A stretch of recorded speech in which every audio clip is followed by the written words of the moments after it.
আমি কোনো ভদ্র বয়স্ক লোকের সাথে বেয়াদবি করিনি। বরগুনার সাবেক জেলা মুক্তিযোদ্ধা কমান্ডার হারুনা রশিদকে মারধরের পর এবার ফেসবুক লাইভে এসে ডাকাত ও ধর্ষক বললেন জেলা বিএনপির সাবেক সভাপতি ফারুক মোল্লার ছেলে শাওন মোল্লা। আমি কোনো মুক্তিযোদ্ধার অসম্মান করিনি। আমি কোনো ভদ্র বয়স্ক লোকের সাথে বেয়াদবি করিনি। এই তথাকথিত কমান্ডার রশিদ ওরফে কালা রশিদ, চরমে ডাকাত রশিদ ওরফে ধর্ষক রশিদ। রোববার রাত 10টার দিকে শাওন মোল্লা তার ব্যক্তিগত ফেসবুক আইডিতে লাইভে এসে এসব কথা বলেন।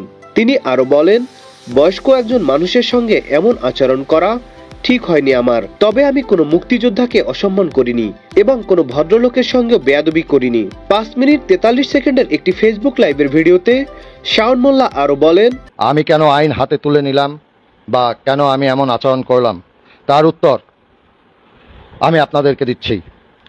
আমি শহীদ প্রেসিডেন্ট বীর মুক্তিযোদ্ধা জিয়াউর রহমান ও বাংলার আপসহীন দেশনেত্রী বেগম খালেদা জিয়ার রাজনৈতিক আদর্শ ধারণ করি এবং বিএনপির একজন ক্ষুদ্র কর্মী। এই ভুয়া রশিদ দম্ভ ভরে প্রকাশ করে আমার মাতৃতুল্য নেত্রী দেশনেত্রী বেগম খালেদা জিয়ার চরিত্র নিয়ে কথা বলেছে বিভিন্ন সময় এবং জিয়াউর রহমানকে সে মুক্তিযোদ্ধা নয়, সে একজন পাকিস্তানি গুপ্তচর বলে তাকে অপমান করেছে বিভিন্ন সময়, বিভিন্ন বক্তৃতায় সে বলেছে। এ সময় শাওন মোল্লা রশিদের কর্মকাণ্ড দেশের আইন শৃঙ্খলা বাহিনীকে তদন্ত করে দেখতে বলেন।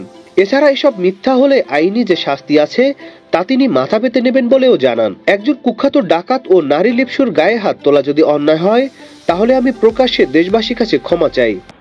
আমি যদি আপনাদের চোখে ভুল করে থাকি, যদি আপনাদের চোখে আমি অন্যায় করে থাকি, তাহলে আমি আপনাদের সবার কাছে ক্ষমা চাই। আমাকে আপনারা নিজ গুণে ক্ষমা করে দিবেন। মারধর করা ও ফেসবুক লাইভের বিষয়ে শাওন মোল্লার কাছে জানতে চাইলে তিনি বলেন, অনেকেই ডাকাত রশিদকে না চিনে তার লেবাস দেখে পক্ষ নিয়েছেন। উনি আসলে খারাপ মানুষ। সমাজের খারাপ মানুষকে প্রতিহত করা একজন নাগরিকের দায়িত্ব।